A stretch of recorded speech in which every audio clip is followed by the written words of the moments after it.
Meus queridos irmãos, graça e paz em Cristo Jesus, amém? Convido vocês a abrirem as suas Bíblias no Evangelho segundo Marcos, no capítulo 1, dos versículos 9 a 13. Marcos, capítulo 1, de 9 a 13. Se você quiser, poderá também acompanhar o texto que está sendo aqui apresentado na tela. Aqueles que estão em suas casas também, acompanhando pela internet, que a bênção de Deus repouse sobre a sua vida. Procure se concentrar na mensagem da palavra de Deus, não deixe que outras coisas o distraiam neste momento. Diz assim o texto sagrado, Marcos capítulo 1, versículo 9. Naqueles dias veio Jesus de Nazaré da Galileia e foi batizado por João no Jordão. E logo que saiu da água, João viu os céus se abrirem e o Espírito descendo como pomba sobre ele. E uma voz disse dos céus: Tu és meu filho amado, em ti me agrado. Imediatamente o Espírito o levou para o deserto. E esteve no deserto 40 dias sendo tentado por Satanás. Estava com as feras e os anjos o serviam. Vamos agora ler um segundo texto que está no livro de Mateus, capítulo 4. Nós vamos ler apenas os 4 primeiros versículos. É o mesmo episódio que nós acabamos de ler, registrado por Marcos. Agora vamos ter uma descrição um pouco mais detalhada de parte desse texto, através de Mateus. Mateus capítulo 4, a partir do primeiro versículo, nós lemos assim: Então Jesus foi conduzido pelo Espírito ao deserto para ser tentado pelo diabo. E depois de jejuar 40 dias e 40 noites, sentiu fome. Então o tentador aproximou-se dele e disse: Se tu és o Filho de Deus, ordena que estas pedras se transformem em pães. Mas Jesus lhe respondeu: Está escrito, nem só de pão vive o homem, mas de toda palavra que sai da boca de Deus. Amém. Aqueles irmãos que já frequentam a igreja há muito tempo, sabem que a maioria das igrejas batistas, neste tempo de carnaval, promove acampamentos. As igrejas menores, geralmente um acampamento para toda a igreja. As igrejas um pouco maiores fazem acampamentos especialmente para os adolescentes e para os jovens. E é muito provável que todos aqueles que já estão aqui na igreja, desde criança, participaram já de algum desses acampamentos de carnaval. E por que a gente faz acampamento nesta época? Por muitas razões. Mas uma delas, e a gente não escondeu isso nunca, é que a gente sabe que em uma época de carnaval normal, não como esse do ano passado e esse de agora, esse período do carnaval é um tempo em que os jovens, especialmente adolescentes, são muito tentados. As possibilidades de uma série de pecados estão mais fortes nesse tempo. E pensando sobre este tema da tentação, eu comecei a refletir durante esses últimos dias, e mesmo os adolescentes não estando aqui, mas a tentação não é algo que alcança apenas os adolescentes que estão lá no acampamento, ou os jovens nesse período, mas a tentação é uma experiência que todos nós passamos. E a grande questão é como enfrentar a tentação. Eu comecei então a estudar sobre esse assunto mais uma vez, não é um assunto novo, e comecei a refletir sobre como Jesus enfrentou a tentação, porque Jesus é o nosso grande modelo. E estudando os textos que envolvem a tentação de Jesus, eu fui descobrindo uma série de coisas. Confesso até que algumas coisas novas, que eu não tinha parado para pensar tanto nelas. E para variar, o que deveria ser um sermão de domingo de carnaval, vai virar uns 2 ou 3 ou 4 sermões. Ainda não sei tudo, não é? Vai depender do que eu for descobrindo, lendo. Já tenho bastante material. E Eu fiquei realmente impressionado como a Bíblia é rica ao falar sobre esse assunto e como ele é pertinente para os nossos dias. Então nós vamos falar sobre a questão da tentação, analisando principalmente a partir da experiência de Jesus, aquilo que ele viveu. E por isso o tema desta série e também da mensagem de hoje, a primeira mensagem é Vencendo as Tentações como Jesus Venceu. Vencendo as tentações como Jesus venceu. Nós temos em 3 dos evangelhos, Mateus, Marcos e Lucas, descrições sobre a tentação de Jesus. Mateus e Lucas são descrições mais elaboradas e tem pequenas divergências entre si com relação à ordem das tentações. Sobre isso vamos falar no outro domingo.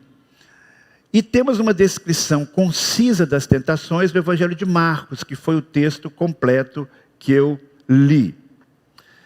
E nós queremos especialmente destacar o fato de que nós podemos vencer as tentações.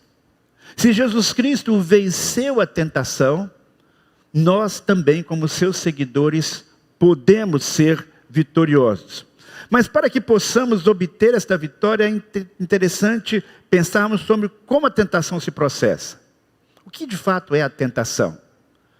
Quais foram os recursos que Jesus Cristo usou para enfrentar as estratégias de Satanás? Porque Satanás, já disse alguém, não é muito criativo. Armas que ele usou lá no Éden foram armas semelhantes, estratégias semelhantes que ele usou nos dias de Jesus e continua usando nos dias de hoje.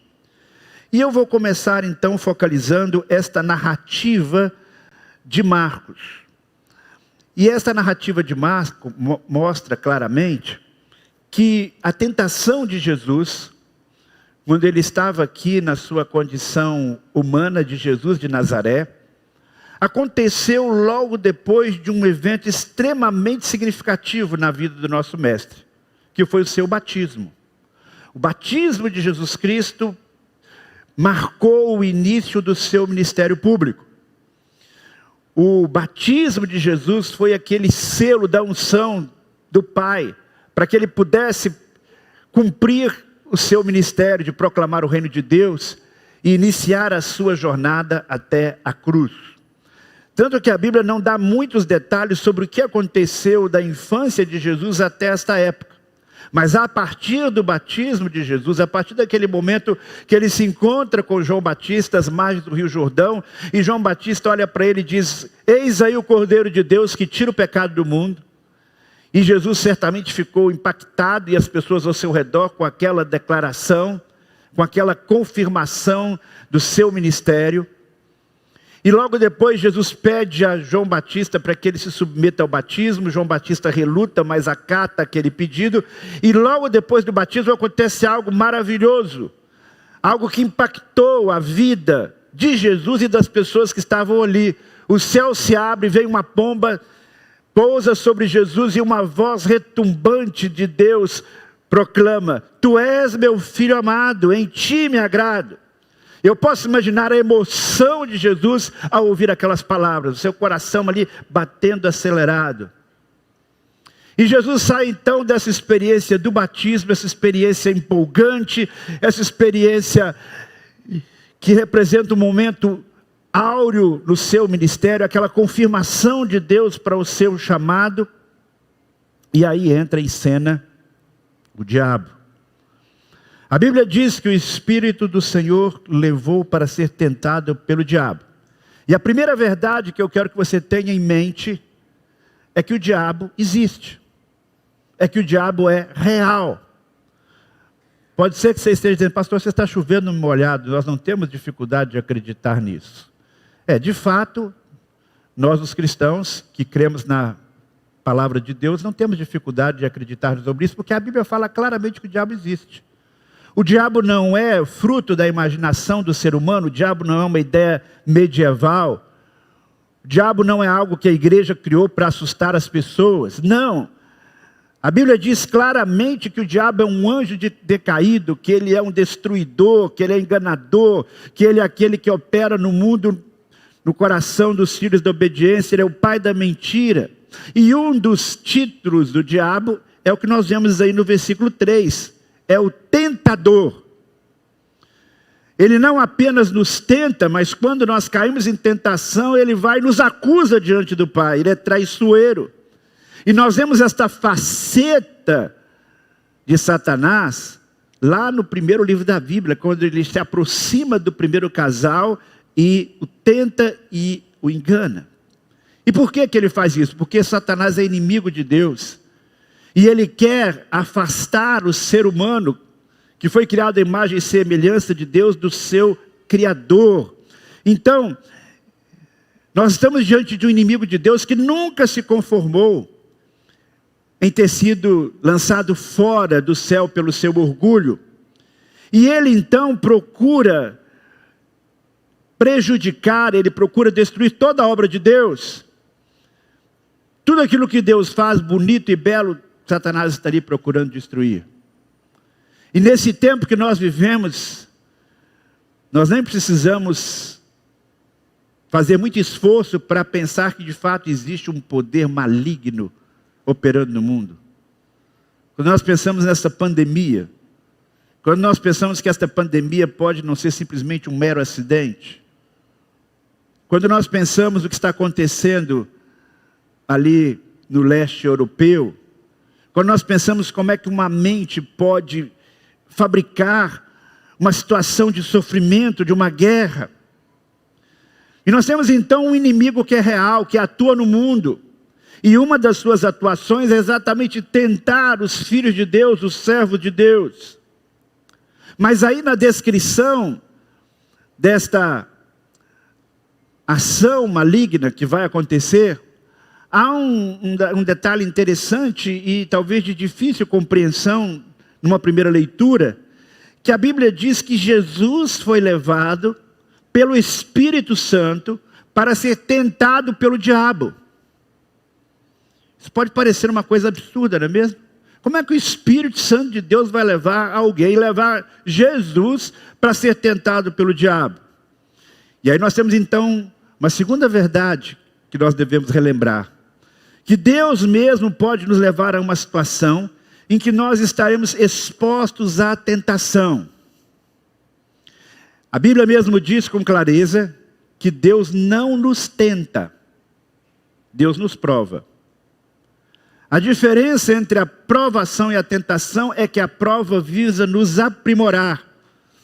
A prova que Deus nos dá visa burilar e ampliar a nossa fé. E a tentação tem um efeito contrário. A tentação que provém do diabo visa nos destruir. Mas Deus, na sua soberania e na sua sabedoria, Ele permite que as tentações do diabo, ainda que tenham por parte do diabo o propósito de nos destruir, mas que elas sirvam para que nós possamos ser, através delas, provados por Deus.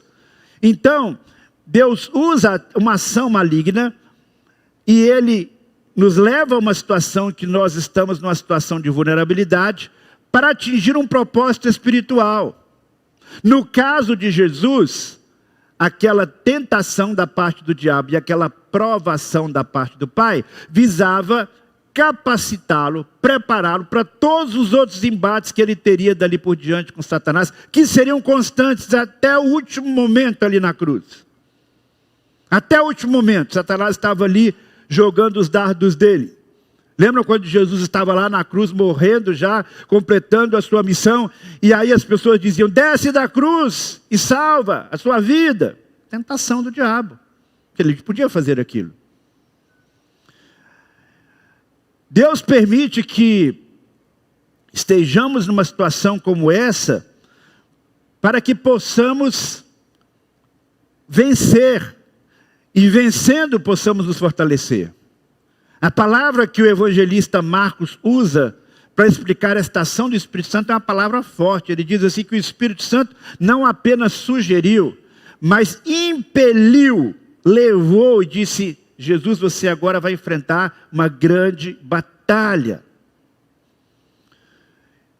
E assim como Deus fez com Jesus, Ele pode também fazer conosco.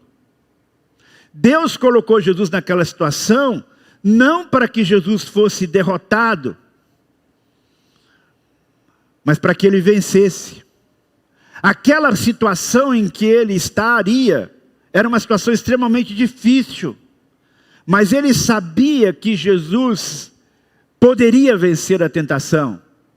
E Ele corre esse risco, o Pai corre esse risco. Deus pode ter planos para você que você nem imagina. Pode ter um plano para mim que eu nem conheço ainda. Mas antes de realizá-lo, para realizar algo de significativo no reino, Deus pode usar até mesmo as tentações do diabo. Deus pode nos colocar numa situação em que somos ao mesmo tempo provados por Ele e tentados por Satanás, para que possamos, vencendo as tentações e sendo aprovados, possamos estar capacitados, melhor preparados para aquilo que nós teremos pela frente no cumprimento de nossa missão. Quando você vence essa tentação, você sai fortalecido. Foi o que aconteceu com Jesus. E é o que Jesus espera que aconteça conosco também. Seguindo a sequência do texto, nós também temos uma outra observação importante a fazer. Se Jesus, Filho de Deus, foi tentado, qual de nós não será? Se Jesus, que era o próprio Filho de Deus, foi tentado, qual de nós não será? Todos somos tentados. Na verdade, a tentação é o problema mais antigo da história da humanidade, desde o Éden. O problema mais antigo não é o pecado. O problema mais antigo é a tentação. O pecado veio depois que o homem caiu em tentação. O pecado existe. O pecado é um problema para nós, porque a tentação existiu antes. Se o primeiro casal tivesse resistido à tentação, certamente não estaríamos numa situação de pecado. O primeiro casal fracassou, não resistiu à tentação. Felizmente com Jesus foi diferente. Mas nós estamos numa situação, e Jesus estava numa situação, na sua condição humana, em que ele foi tentado. E nós, porque somos humanos, também somos tentados. E aí então eu vou relembrar algo que talvez a maioria aqui já saiba, mas é importante pontuar nesse momento. Que a tentação em si não é pecado. Você se sentir atraído para fazer alguma coisa má, para fazer algo que desagrade o coração de Deus, isto por si só não é pecado. Até mesmo quando nós estamos envolvidos em uma prática que procura nos aproximar de Deus, até mesmo nesse ambiente nós podemos ser tentados. O que Jesus estava fazendo ali no deserto no primeiro momento quando ele chegou? A Bíblia diz que ele estava jejuando. E o jejum, especialmente naquele contexto dos dias de Jesus, e muitos hoje também atribuem isso e creem nisso e praticam isso, era uma prática que visava colocar o coração do filho mais perto ainda do pai, prepará-lo para batalhas. Tanto assim que Jesus Cristo disse em uma certa ocasião, que certas ações demoníacas você se enfrenta com o quê? Com jejum e oração. É interessante que a Bíblia não diz claramente que Jesus estava orando ali naqueles dias, mas eu não tenho dúvida disso, porque a postura que ele tem ali, a maneira como ele encara aquela situação, ele precisava realmente estar orando. Em outros momentos, Jesus Cristo fala sobre a importância da oração para enfrentar a tentação. Mas o que eu estou querendo destacar aqui agora é que a tentação, ela aconteceu logo depois daquele momento de glória, daquele momento especial na vida de Jesus. Isso significa que em qualquer situação da nossa vida nós podemos experimentar a tentação. Você pode estar saindo aqui de um culto assim, bem inspirado, não é? Isso me lembra agora de um um sujeito que tinha um pavio muito curto, um irmão que tinha um pavio muito curto, né? E ele tinha um apelido por alguma razão, talvez porque ele era um sujeito muito amargo, de limonada. Mas ele detestava esse apelido, né? E ele ficava realmente muito chateado quando alguém chamava ele de limonada. E um dia ele estava saindo do culto, acabou de sair da igreja, e aí os meninos lá da igreja, que sabe como é que é, né? Adolescente, vamos perturbar esse irmão. E aí um disse assim, limão, o outro disse água, o outro disse açúcar. E aí ele percebeu a situação e gritou, não mistura não, viu, porque eu estou contrito. Não faz essa confusão aí não, que eu vou virar uma limonada, eu vou ficar com muita raiva. Em qualquer situação, a gente é tentado, aqui no culto mesmo, não precisa nem sair do culto. O pastor pode estar aqui, muito mais preocupado com a sua performance do que em comunicar a palavra de Deus, a tentação da glória. Uma pessoa pode estar aqui cantando, louvando, não é nenhuma indireta para a cantora de hoje, viu? Mas uma pessoa pode estar aqui muito mais preocupada, dizendo, olha, se não baterem palma para mim no final, não canto mais nessa igreja, porque eu não estou bombando. Então não existe nenhum lugar no mundo em que você diz, aqui eu estou completamente imune da tentação. Em qualquer lugar nós podemos ser tentados. Mas existem alguns lugares em que acontece algo diferente. É o que acontece aqui no caso de Jesus. Jesus foi levado para onde? Para o deserto. O que não falta lá em Israel é deserto. 65% do território de Israel hoje é deserto. Já era nos dias de Jesus. E esse lugar onde Jesus foi tentado é bem claro onde foi, porque se sabe com precisão onde foi o batismo de Jesus.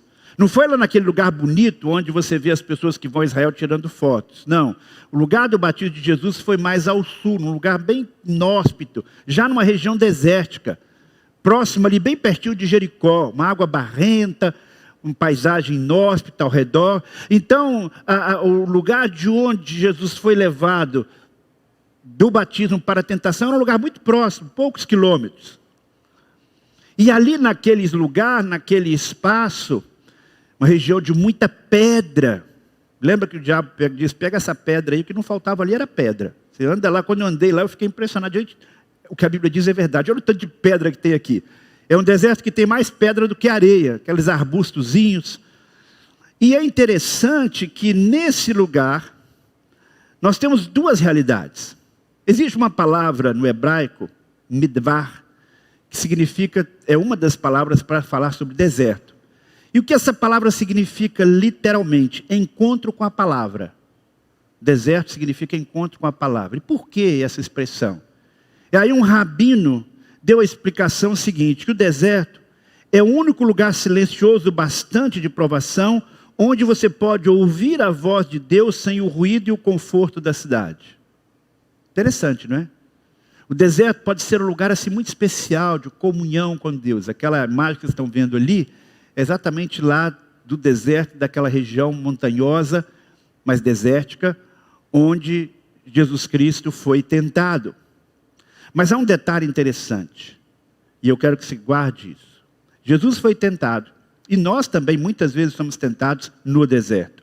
E no deserto há muitas possibilidades boas. No deserto você pode fugir de tudo e ouvir melhor a voz de Deus. Mas ao mesmo tempo, o deserto é um ambiente extremamente hostil, é um paradoxo, mas é verdade. Porque no deserto você não tem quase nenhuma água, pode ficar completamente sedento. Quem fica no deserto não tem uma sombra para se abrigar, a não ser que encontre um oásis. É um lugar muito quente de dia, muito frio de noite. É um lugar que tem animais selvagens, hoje não tanto, mas naquela época sim. E basta a gente pensar, por exemplo, que Sansão matou um leão naquela região, que Davi enfrentou um leão. Então havia nos dias de Jesus, naquela região, leões que caminhavam ali por aqueles desertos. Além de outros animais, como hienas, chacais. Era um ambiente então ameaçador. A Bíblia fala aqui de feras. Jesus estava ali com ameaçado por feras. É um lugar então inóspito e ameaçador. Por outro lado, a Bíblia diz que ali no deserto, anjos estavam assessorando Jesus. Ao longo da tentação, é o que diz lá o texto de Marcos. Jesus estava com feras e os anjos o serviam. Então, se por um lado havia um ambiente hostil ao redor, e a tentação do diabo, havia também ali um cuidado de Deus através dos anjos que estavam ajudando Jesus durante aquele período da tentação. Aquela ambiência, portanto, ela muitas vezes representava um ambiente que o pressionava. Observe a diferença entre a tentação de Adão e Eva e Jesus. Primeiro, o casal está onde? Num jardim. E Jesus está num deserto. Seria muito mais fácil que o primeiro casal resistisse à tentação, né? Olha, a gente não vai comer só dessa árvore aqui. Olha quanta coisa legal a gente pode aproveitar aqui. Quantas opções boas. Mas Jesus não tinha essa opção quando ele é confrontado por Satanás. Satanás vai apresentar para ele uma opção para que ele possa resolver um problema que ele tinha, mas a situação era difícil. E talvez você se sinta, boa parte da sua vida, ou em algum período da sua vida, como Jesus, num deserto. O que esse deserto tem significado para você? Um lugar onde você pode ouvir melhor a voz de Deus e você sente o cuidado angelical, ou um lugar onde está tudo muito difícil, um ambiente muito hostil, de muita privação, de muito sofrimento. Mas há um outro detalhe sobre a tentação de Jesus que Marcos especialmente nos mostra. A tentação de Jesus e a nossa tentação muitas vezes é uma experiência muito prolongada e forte. Volto novamente ao texto bíblico quando diz que Jesus esteve no deserto 40 dias sendo tentado por Satanás. A Bíblia não diz que Jesus ficou 40 dias orando e jejuando e se preparando, e depois o diabo chegou e o abordou e fez 3 tentaçõezinhas ali no fim desse período, num dia ou num fim de semana. Não. Diz que Jesus passou 40 dias sendo tentado por Satanás, num ambiente hostil. As descrições das 3 tentações de Jesus, elas estão encerrando um período de tentação. Então a tentação que Jesus experimentou no deserto não foi apenas por alguns minutos, por algumas horas, por alguns dias. Foram 40 dias, um tempo significativo. Muitas vezes nós podemos passar por um período longo de tentações fortes. Lembra de José do Egito? A esposa do seu chefe ficava dando em cima dele todo dia. Não foi uma vez só que ela deu uma cantada nele, não. Todo dia. A Bíblia diz que ele insistia. Até que ele teve que tomar uma providência mais radical e pagou o preço disso. Assim também pode ser que você enfrente uma situação de tentação contínua. E se você for bem honesto, você vai perceber que existem algumas tentações que o perseguem anos após ano. Tem um tempo que dá uma melhorada, mas depois vem de novo. Depois tem uma melhorada e acontece de novo. Isso não deve ser estranho para você. Porque naquele espaço de 40 dias, Jesus foi continuamente tentado. E como é que foi essa tentação que Jesus experimentou? Nesses 40 dias. De fato, nós não sabemos detalhes de todas essas tentações. Lucas, escrevendo sobre a tentação de Jesus, olha que detalhe interessante.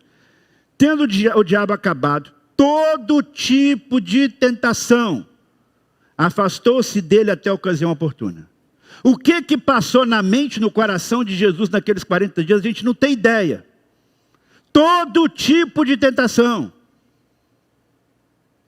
Que imagens, que outras sugestões Satanás trouxe ao longo daqueles 40 dias, nós não sabemos. O que nós sabemos foram as 3 últimas. Quando ele já estava assim, na reta final, e percebendo o cansaço de Jesus, ele diz, agora eu vou dar as cartadas finais. Mas Jesus venceu.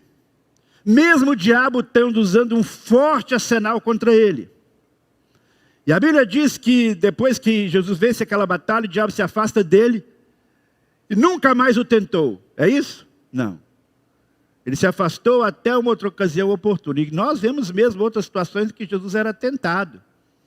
Lembra de Pedro? Não, Jesus, você não vai enfrentar a cruz de jeito nenhum. O que Jesus falou para Pedro? Para trás de mim, Satanás. Lembram lá quando ele multiplica os pães e os peixes, o povo diz, nós queremos que você seja o nosso rei, o nosso Messias. Jesus, não, se retirou. Lembra quando Judas é usado como instrumento de Satanás para procurar desviar Jesus do seu caminho? E aí nós temos então esse cenário de uma pressão forte, de uma pressão contínua, de um ambiente difícil. E aí vem o diabo para dar a cartada final, para tentar realmente derrubar Jesus. E aí nós podemos ver que Satanás se aproxima de Jesus. E o texto diz que depois de jejuar durante 40 dias e 40 noites, Jesus sentiu o quê? Fome. E o diabo percebeu isso. E aqui está um outro princípio importante. O diabo identifica os seus pontos de vulnerabilidade. E ele se propõe a suprir as suas carências de forma indevida. Vou repetir porque esse conceito é muito importante. O diabo identifica os seus pontos de vulnerabilidade e propõe suprir as suas carências de forma indevida. Todos nós temos aqueles nossos famosos calcanhar de Aquiles. É aquele lugar onde, se nos acertarem, nós teremos mais chance de cairmos, de sermos derrotados. No caso de Jesus, qual era a sua necessidade como ser humano? Depois de 40 dias sem comer nada, era o alimento, era um pedaço de pão que fosse. E Satanás então viu esta fragilidade de Jesus, e eu posso imaginar que ele criou um quadro mental, no qual ele sugere a Jesus, essas pedras que estão aí, elas podem, imagine Jesus, elas podem se transformar, isso aqui, um pão maravilhoso. Posso imaginar Jesus até salivando, né? Não sei se você é como eu, que gosta muito de um pão quentinho, né? E quando você está com fome, e tem aquele pãozinho assim, saindo da padaria, com aquela manteiga derretida assim em cima, se tiver um temperozinho assim, com queijo, orégano em cima, melhor ainda, né? E olha, gente, nós não estamos aqui no deserto, nós não estamos 40 dias em jejum, e eu tenho certeza que vocês deram vontade de fazer isso aqui, ó. E inveja também é pecado. Pois bem, qual seria o problema de Jesus comer aquele pão, transformar aquelas pedras em pães? Jesus não estava com fome? Fazer isso prejudicaria alguém? É pecado sentir fome? Claro que não.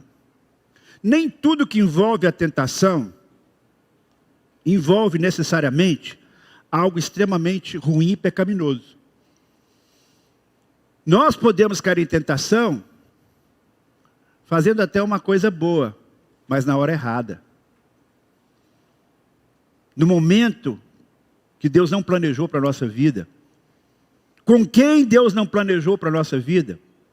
E nós temos as nossas necessidades e as nossas carências. E a tentação, muitas vezes, não é simplesmente fazer uma coisa que está em pleno choque com aquilo que a Bíblia diz que é pecado, mas é suprir uma carência legítima, de uma forma indevida. Quais são as suas tentações? Qual é o seu prato de pão? É interessante que essa questão da fragilidade, ela não é algo que seja para todo mundo igual. Como eu disse, até mesmo uma coisa boa, uma necessidade legítima, se ela não for suprida dentro do projeto de Deus, ou se ela representar você abrir mão do projeto de Deus para suprir essa necessidade se torna um problema. Quer ver um exemplo bem claro disso? Esaú e Jacó. Jacó, que não é à toa, é chamado também ali o nome dele de enganador, usurpador, aquele que ludibria.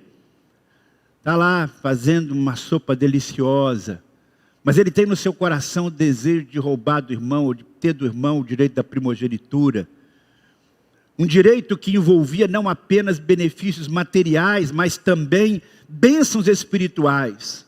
Aí chega Esaú, naquele dia que foi, não do caçador, mas da caça, cansado e com fome. E ele diz, meu irmão, hoje não deu nada certo, estou aqui cansado, morrendo de fome, meu estômago está roendo.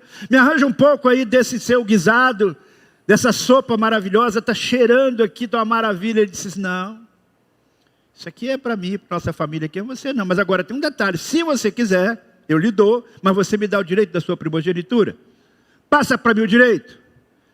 E qual foi a reação dele? O que vai me adiantar esse direito de primogenitura? Eu quero satisfazer a minha necessidade. E a Bíblia diz claramente que Jacó deu o pão e o guisado de lentilhas a Esaú, e ele comeu e bebeu, e levantando-se, seguiu o seu caminho. Assim Esaú desprezou o direito da primogenitura. Então, quando você, para satisfazer uma necessidade legítima sua, despreza outras bênçãos de Deus, aí você caiu em tentação. Há enormes tentações para algumas pessoas que não são tentações para mim. Não é que eu seja um super pastor não, um super crente não, é porque essa é a realidade de todos nós. Vamos ver algumas imagens aí? Pode colocar, Felipe? Olha, o que é que nós temos aí? Aquelas bolsas extremamente caras. Eu descobri pesquisando que existe bolsa de mais de 100 mil reais, meu. Você consegue imaginar o que é isso? O que isso aí representa de tentação para mim? Zero. Mas pode ser que algumas irmãs aqui, rapaz, se eu pudesse comprar aquela bolsa, não é de 120 mil, mas uma de 5 mil, 10 mil, eu seria a mulher mais charmosa de Fortaleza. Tentação. A bolsa necessariamente é ruim? Bem, 120 mil já é exagerado, mas em algum momento pode ser, quando Deus está dizendo, olha, você tem uma oferta para dar para missões, você tem uma oferta, aí você diz, troca a oferta pela bolsa, e aí como é que fica? Tentação. Próxima. Isso não representa tentação para mim. Pinga, não é? Uma cerveja, por quê? Porque eu não bebo, aquilo ali para mim nada, mas para algumas pessoas é uma luta. Para uma pessoa que é um alcoólatra, ver aquela cerveja geladinha ali, né? Você faz até assim. Para mim, não representa nada, nunca me atraiu. É que eu seja melhor do que o outro? Não, é porque as tentações são diferentes. Próxima. Cigarro. Não tem gente que luta para deixar o cigarro? Porque acostumou. Quando ele coloca um cigarro, ele fica mais relaxado, fica mais tranquilo, ele se sente assim num outro clima, numa outra dimensão da vida. Até que ele começa a ter problema, e ele diz, eu tenho que deixar, e é difícil, e ele está lutando, e ele é uma batalha. Tem gente que demora anos para conseguir se libertar do vício do cigarro. Tentação o tempo todo. Sente o cheiro ali, dá vontade. Próxima. Isso aí também. Para mim isso não representa tentação, sinceramente. Eu gosto de ter um carro bom, mas não precisa ser daquele também, né? Eu não sei se isso não me tenta, porque eu não posso comprar esse carro mesmo, né? Ou porque de fato eu não valorizo isso. Mas o fato é que, sinceramente falando, eu fico olhando, rapaz, o carro que eu tenho está tão bom, para que eu preciso gastar um dinheirão com um carro desse? Eu penso que mesmo que eu tivesse, provavelmente isso não mexeria comigo. Mas para algumas pessoas, isso é verdade. O próximo. Olha, tem gente que mata, morre, assalta, para satisfazer esse desejo. É um desejo, esse não é legítimo, esse é um desejo complicado. Nós temos ali uma heroína. Provavelmente isso aqui não representa tentação para 95% ou 90% ou 100% de quem está aqui. Mas vá procurar falar com um jovem lá na Cracolândia. É uma tentação. Se alguém passa com ele com aquele pó ali, ele fica maluco, ou ele precisa, eu preciso disso. Próximo. Agora a coisa mudou. Agora o negócio mudou, gente. Agora, esse aí eu não posso dizer que não me tenta. Mas pastor, quando é que isso é uma tentação? Quando o médico diz que você não pode comer uma lasanha. Não coma uma lasanha às 11 da noite, porque você vai passar mal. É uma batalha real. Eu fui agora fazer um jantar de despedida lá, eu e o Vitor no Rio. E aí eu fui num restaurante que eu gosto muito com ele e tinha no cardápio lasanha. Eu disse, meu Deus do céu, peço ou não peço, peço ou não peço. Eu confesso que eu fiquei com medo de passar mal e eu resisti à tentação, mas foi difícil, né? Bem, agora eu vou apresentar um outro. Deixa eu ver aqui, o que tem aqui na sequência. Eu vou apresentar um outro, que é um problema realmente muito sério. Essa é uma tentação assim, violenta. Os irmãos não fiquem chocados não, mas eu tenho que apresentar essa tentação, um pecado da carne mesmo, tá? Olha aí. Vocês pensaram que era outra coisa, né? Rapaz, isso é um problema muito sério, não é? Se for feito por alguns irmãos aqui da igreja, então, tem uns especialistas numa picanha, né? Complicado isso, como é que você resiste? Mas pastor, isso é pecado? Não, não é pecado. Lembra que eu falei que existem algumas tentações que são pecado, mas outras não são? Mas se o médico falou, você não pode comer gordura esse tanto, você vai se empatur, está pecando. Tentação destruindo o seu corpo, né? E assim tem outras também, vamos lá. Próxima. Tem gente que diz, não, isso aí eu não resisto, né? De carne, de sal, mais doce, não coloca um chocolate, não. Mas e a diabetes, irmão? Tentação. Tentação, o médico diz, não pode, mas o cara vai, não resiste. Seguinte, já estamos acabando. Preciso falar alguma coisa? Essa aí com aquelas duas anteriores, né? Nossa mãe, nem me diga, né? Para algumas pessoas não. Para essa geração fitness, eu não tomo refrigerante e tal, eu só tomo suquinho, né? Mas para nós somos mais velhos, às vezes, olha, é difícil, viu? É difícil, né? Tentação, né? Ainda bem que tem a diet, mas de qualquer maneira. Mas existem outros tipos de tentações, não só aquilo que a gente quer beber, quer tomar, quer colocar no nosso corpo para experimentar aquele prazer e saciar a nossa necessidade. É pecado você ver TV, assistir uma série? Não, mas e quando você deixa de ter um tempo com Deus porque você está viciado ali na Netflix? Quando você deixa de estudar, você tem uma prova, mas você não consegue, tem que terminar essa minissérie aqui essa noite, nem que eu chegue às 3 da manhã. Você percebe? Não é que uma coisa seja necessariamente errada, mas naquele contexto, naquela hora, não é para você fazer aquilo. Você tem que desligar a televisão. E existem outras situações que representam ameaça. Por exemplo, quando você deixa de confiar que Deus vai prover as suas necessidades, você entra em desespero, que você tem muita conta para pagar. Você deixa de confiar em Deus. É uma situação difícil, de tentação, de dizer assim, vai dar tudo errado. Ou então, em situações do cotidiano, quando, por exemplo, você está nessa situação aí, você está com pressa e você está numa fila. E aí você vê aquela pessoa que está atendendo ali na frente, vagarosamente atendendo. Gente, a gente tem que ter muita paciência, né? Tem que respirar fundo para dizer, Senhor, me segura aqui para não explodir com essa pessoa aqui. Pode ser que isso não seja um problema para você, mas às vezes para mim é. Não é? E por último, quando a pessoa deseja muito ser famosa, né? Ela deseja muito ser reconhecida, e ela então faz de tudo para que ela se torne uma pessoa assim, que todo mundo aplauda. Esse é o pão dela, essa é a tentação dela. Ser uma pessoa famosa.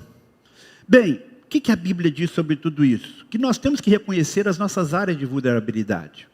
Aquele que pensa estar de pé, cuidado para que não caia. É o que diz a palavra de Deus. Jesus venceu. Porque Jesus estava preparado para enfrentar aquelas tentações. E ele foi vencendo cada uma delas ao longo de 40 dias. Para finalizar, porque nós vamos continuar falando sobre esse assunto domingo que vem, mas para finalizar a mensagem de hoje, eu quero que você leve consigo esse conceito, que é o mais importante do que tudo que eu falei aqui.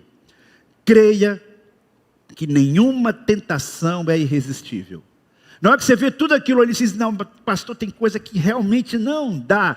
Deus entende, eu vou cair mesmo, porque a carne é fraca. Como diz o outro, a carne é fraca e o espírito sem vergonha, né? O seu espírito. Não tem desculpa, meu irmão. O que diz aqui o texto que nós já lemos juntos hoje aqui? Não veio sobre vós nenhuma tentação que não fosse humana, mas Deus é fiel e não deixará que sejais tentados além do que podeis resistir. Pelo contrário, com a tentação providenciar uma saída para que a possais suportar. Jesus venceu e nós também podemos vencer. Não podemos impedir que as tentações venham. Como disse Martinho Lutero, você não pode impedir que um pássaro pouse sobre a sua cabeça, mas você pode impedir que ele faça ninho ali. Primeiro casal disse sim, cedeu. Jesus disse não. Jesus é o nosso modelo, Ele é o nosso padrão. Por isso ele diz, a palavra de Deus diz, existia o diabo e ele fugirá de vós. Por isso que a palavra de Deus diz, não deis lugar ao diabo. Por isso que no final de toda aquela situação, chegou uma hora que Jesus disse, chega Satanás, vai embora, vai-te para sempre. Ele voltou, mas naquela hora pelo menos ele saiu fora, porque ele foi derrotado. E esta responsabilidade de colocar o diabo para correr, é sua, é minha, e é possível quando nós estamos dominados pelo Espírito Santo de Deus, e quando nós temos as mesmas atitudes que Jesus teve, e sobre as quais nós vamos falar na semana que vem. Então, diante das tentações, quaisquer que seja ela, diga, eu não vou me entregar aos meus desejos, eu vou me inspirar em Jesus.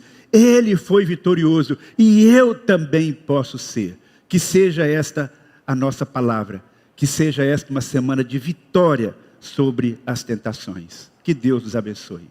Amém. Vamos orar? Querido Pai do céu, nós admitimos que somos vulneráveis.